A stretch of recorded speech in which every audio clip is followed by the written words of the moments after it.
Halo para insomnias, gimana kabarnya? Terima kasih sudah klik video ini. Selamat datang di Tini ATV.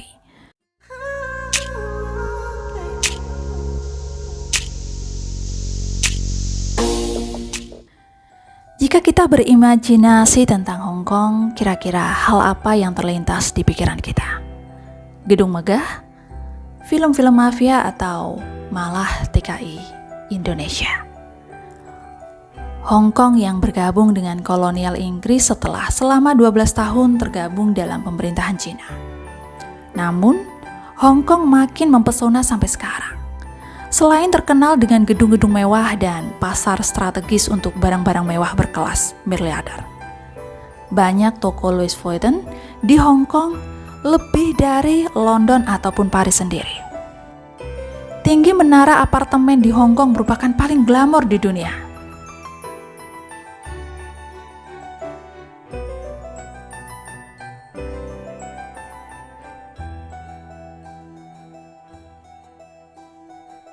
Namun di balik kemewahan itu ada sisi lain dari kota Hong Kong yang sudah menjadi rahasia umum.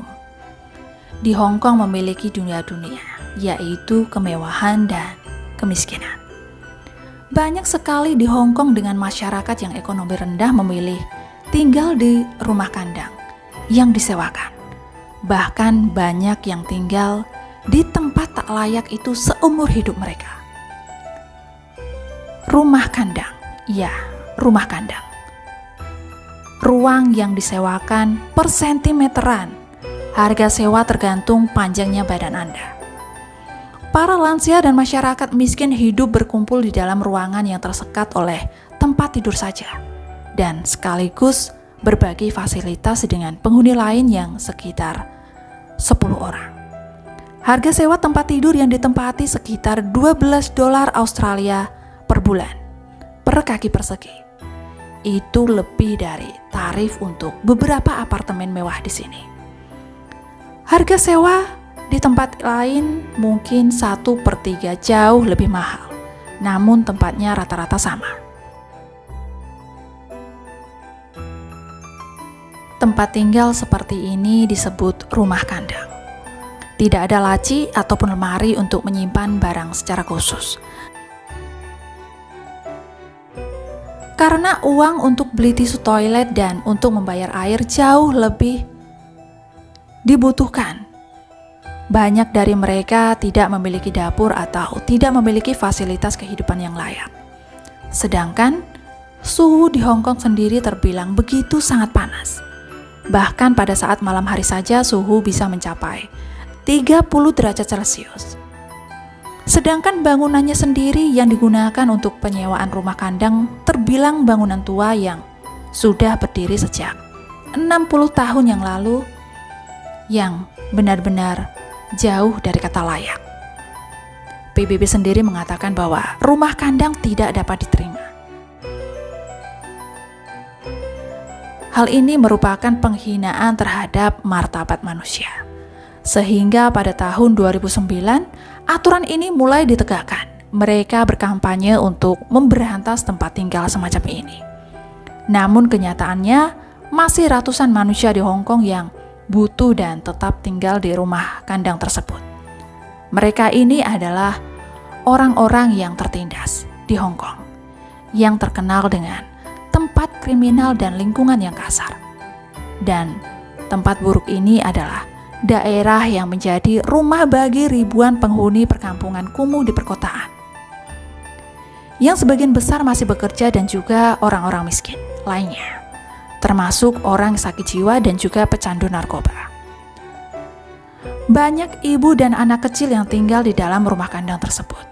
Ruangannya sendiri tidak lebih besar dari tempat tidur yang berukuran besar. Ancaman lain yang mengintai adalah bisa saja terjadinya kebakaran karena labirin kabel listrik yang terbuka di sepanjang bangunan tua tersebut. Kekhawatiran lain adalah kamar mandi yang juga berfungsi sebagai dapur. Hampir semua tempat di bangunan tua itu harus digunakan bersama dengan penghuni bilik lainnya di lantai mereka. Untuk anak-anak yang tinggal di rumah kandang memiliki aktivitas menonton TV seharian, sambil menunggu orang tua mereka pulang kerja. Masalah kemiskinan di Hong Kong adalah hal yang terburuk di dunia. Kesenjangan antara yang kaya dan yang miskin semakin besar dan benar-benar terlihat. Padahal pendapatan per kapita Hong Kong sendiri sekarang lebih tinggi dari Swiss. Tetapi meskipun kekayaan kota yang terus meningkat, namun masih diperkirakan bahwa setidaknya 100.000 orang sekarang tinggal di rumah kandang. Banyak pemberitaan yang menyoroti penderitaan mereka yang hidup di bawah garis kemiskinan dan mendesak agar pemerintah segera bertindak. Namun pihak berwenang seringkali mengelak dan seolah lepas tangan. Dengan dalih, pemerintah tidak bisa menghentikan akomodasi seperti itu. Karena tinggal di rumah kandang adalah pilihan masing-masing orang. Masyarakat sendirilah yang memilih untuk tinggal di apartemen ruang tidur dan bilik, karena apartemen memiliki harga sewa yang murah. Hal itu bisa jadi sangat diminati karena berlokasi di daerah perkotaan. Maka, masih ada permintaan untuk akomodasi swasta jenis ini.